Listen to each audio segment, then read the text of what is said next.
You're up from my neck of the woods. It's great to see you here. So tell me, what's the history of the Mark VI? Where did that fit in with Lola's development of sports racers? Actually, in 1962, FIA changed all the regulations for Grand Touring cars. So Eric Broadley designed this car to meet those regulations. Jack Passano sent him a 260 Ford V8, and he designed this car around the Ford 260 small block. And so the engine, what were the displacement limit? Was it 5 liters at that time? Yes, this is 4.7 here. So, and what's the weight of this car? This car weighed 1,600 pounds dry. And put out about, 250 horsepower, 260? Originally, the 289 put out 271, but with the 4 Webers, we basically it's a Cobra engine, so we put out about 385. So, when I first saw this car, it reminded me of a Di Tommaso Vallelunga that had grown up just a little bit, and of course had a real motor in it. Right, absolutely.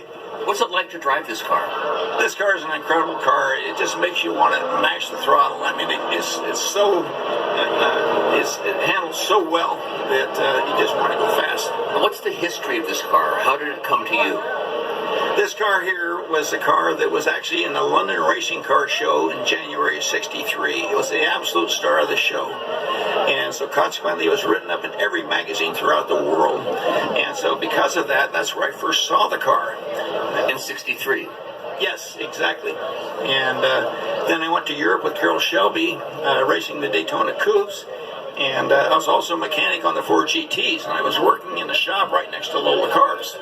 And I got to know the managing director there, and all of a sudden I saw this car sitting in the back of the shop with a bedspread over it. And I asked him, I says, "Is that the Lola GT?" And he says, "Yeah."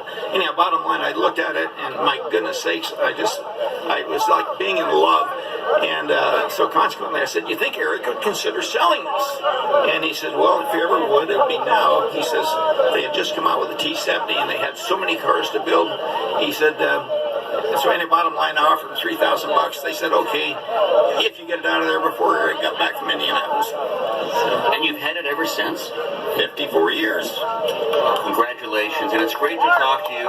54 years, and here's Alan, who drove on the Cobra Daytonas, worked on the Ford GTs, was a part of the Shelby team. What an amazing life you've had, and you've had a chance to be right in the heart of automotive history. It's great talking to you. Congratulations on this.